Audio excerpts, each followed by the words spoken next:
What if your next major outage wasn't chaos, but a controlled, well-rehearsed operation? In this module, we'll turn incident response from ad hoc firefighting into a structured lifecycle, one that strengthens resilience and keeps you aligned with DORA, even under pressure. Financial regulation used to focus mainly on capital. If something bad happens, hold enough money to absorb the loss. DORA is a different mindset. It assumes disruption will happen and asks, can your critical services keep running or recover quickly when systems fail or are attacked? Instead of only protecting the balance sheet, DORA pushes firms to build operational capability, robust technology, strong processes, and rehearsed responses that keep customers and markets functioning even under severe stress. Think of operational resilience as a continuous engine rather than a checklist. It begins when events are detected and logged in a consistent way. Teams then quickly classify and triage what's critical and needs attention now and what can wait. Next comes containment and eradication, where you stop the spread and remove the root cause. Recovery and restoration bring services back within your defined tolerances. Finally, review and learning feed insights back into controls, playbooks, and training. Across all of this, strong governance and reliable data keep the whole lifecycle aligned with DORA expectations. Now let's zoom into the first stage of that engine: detection and logging. Your DORA watchtower. The moment you spot something suspicious, the regulatory clock effectively starts ticking, so monitoring can't be casual or ad hoc. You need continuous visibility across systems, networks, and critical third parties, feeding into a central view. Just as important is how you record what you see. Logs must be time-synchronized, tamper-resistant, and retained, so they stand up to regulatory scrutiny later. When detection is strong and logging is trustworthy, you can show when an incident began and provide authorities with an accurate end-to-end trail. Once an incident is detected, DORA expects you to decide quickly whether it's routine or major. That decision is based on impact against a defined threshold.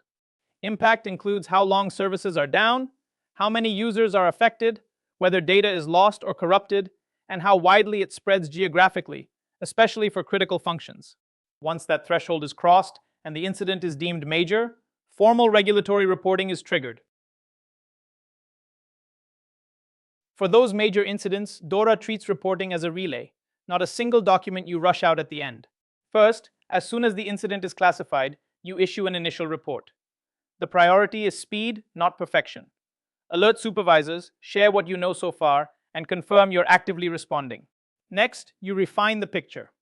Within roughly 3 days, you provide an intermediate report focused on impact.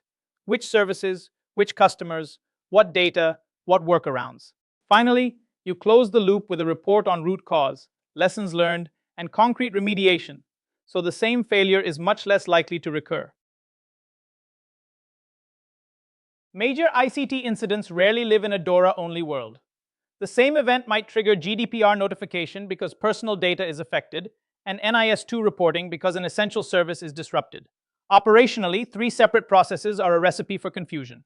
Instead, you want one unified incident playbook that, for every scenario, asks, does this trigger DORA, GDPR, NIS2, or a combination? From there, it drives a single workflow with mapped timelines, owners, and templates. The tactical goal is clear: one incident, coordinated responses, no duplicated effort or conflicting messages. During the incident itself, DORA expects you to do 2 things at once: stop the damage and protect the evidence. Containment is about stopping the bleeding quickly, so services stabilize and risk doesn't spread. At the same time, every action you take must preserve logs, system images, and other forensic data. That's where chain of custody comes in. Clearly controlled, documented handling of evidence, so investigations and regulatory reporting remain trustworthy.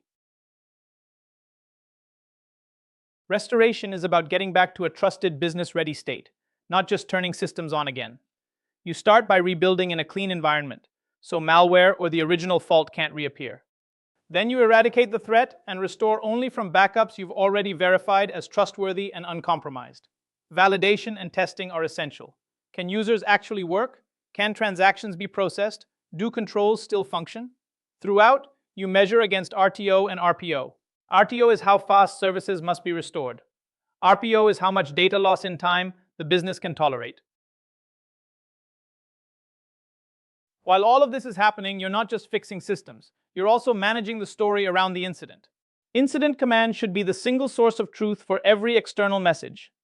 They translate technical facts into plain language for customers, including any fraud or safety guidance. Partners and ICT service providers need aligned updates so their statements don't contradict yours. For media, the priority is a consistent factual narrative that doesn't drift as new details emerge. And whatever you say publicly must match what you report to regulators: timing, impact, and root cause.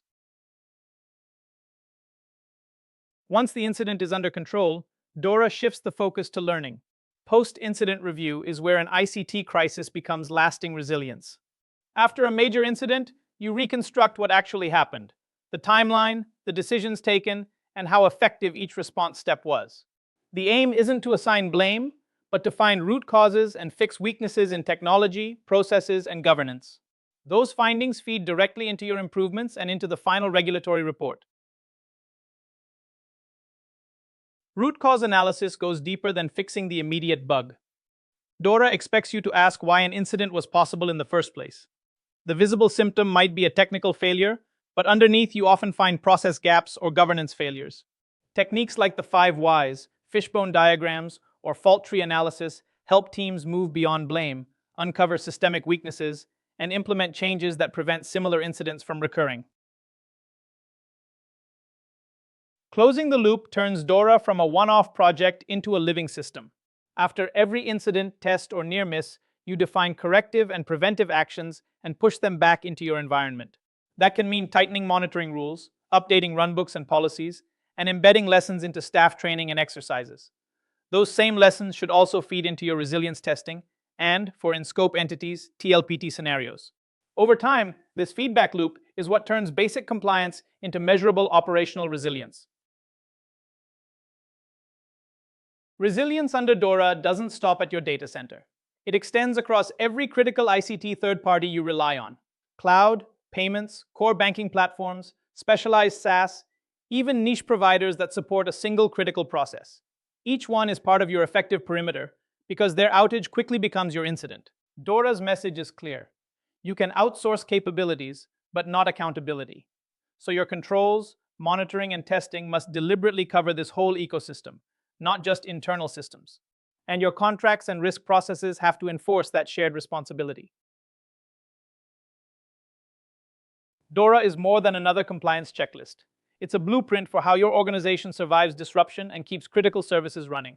Use the regulation as a guide to build real, testable resilience into technology, processes, and third parties. When you consistently embed controls, test them under stress, and train people to respond, sustainable DORA compliance becomes a natural outcome.